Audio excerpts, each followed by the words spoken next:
இதிலிருந்து ஒரு பாட்டு பார்க்கலாமா? ஏன்னா தமிழ் செய்யுள்கள் வந்து லட்சக்கணக்கில் இருக்குது. ஓகே, இந்த வருஷத்தினுடைய நாட்கள் நமக்கு 220 நாள் தான். டெய்லி ஒரு செய்யுள் பார்த்தாலும் அவ்வளோதான் பார்க்க முடியும். ஸோ இன்னைக்கு தெரிவிக்கூட ராசப்ப கவிதார் எழுதுனா குற்றால குறவரஞ்சி படிச்சிருப்பீங்கல்ல? மனப்பாட பாட்டு வந்திருக்குமா? சரி, அதாவது குற்றாலம்ங்கிறது எல்லாரும் போய் பார்த்துருப்பீங்கல்ல? அந்த குற்றாலம் போனது இல்லையா? குற்றாலம்ங்கிறது தமிழ்நாட்டுடைய மிகப்பெரிய அடையாளம். சரியா? அங்கே ஐந்தருவி இருக்குது, பழைய குற்றாலம் இருக்குது, புளியருவி இருக்குது, மெயின் ஃபால்ஸ் இருக்குது. அந்த காலத்தில் அங்கே குறவன் குறத்தியெல்லாம் வாழ்ந்ததாக சொல்லப்படும். குறத்தியர் வாயிலாக குற்றால மலையின் மலை வளத்தை வந்து திரிகூட ராசப்ப கவிராயர் ஒரு பாட்டில் அழகாக சொல்லியிருப்பார். சரியா? வானரங்கள் கனி கொடுத்து மந்தியோடு கொஞ்சம், மந்தி சிந்தும் கனிகளுக்கு வான்கவிகள் கெஞ்சும்.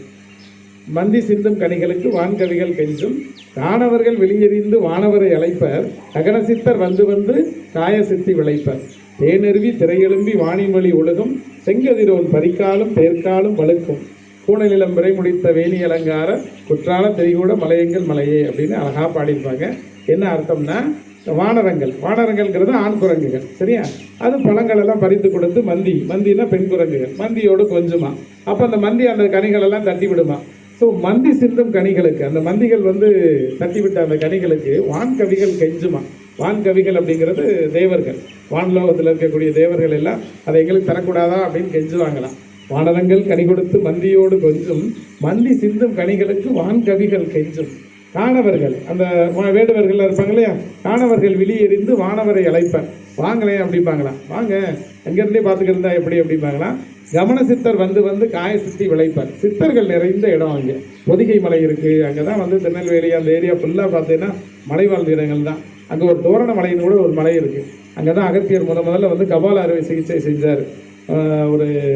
ஒரு பாண்டிய மன்னனுக்கு அந்த காலத்துலேயும் முதல்ல வந்து தலையை ஓப்பன் பண்ணி அறுவை சிகிச்சை செய்த இடம் இருக்குது தோரணமலை அப்படின்னு.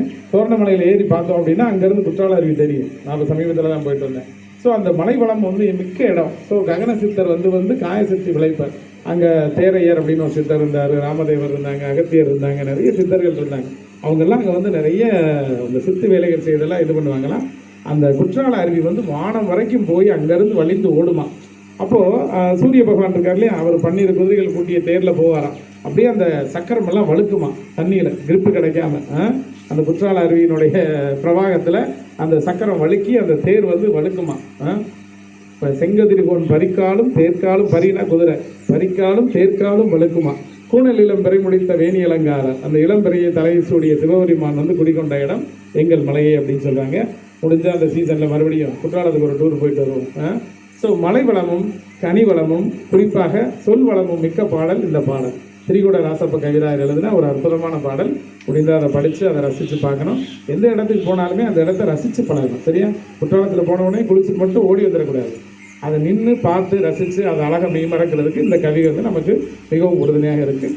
வாய்ப்புக்கு நன்றி, வணக்கம்.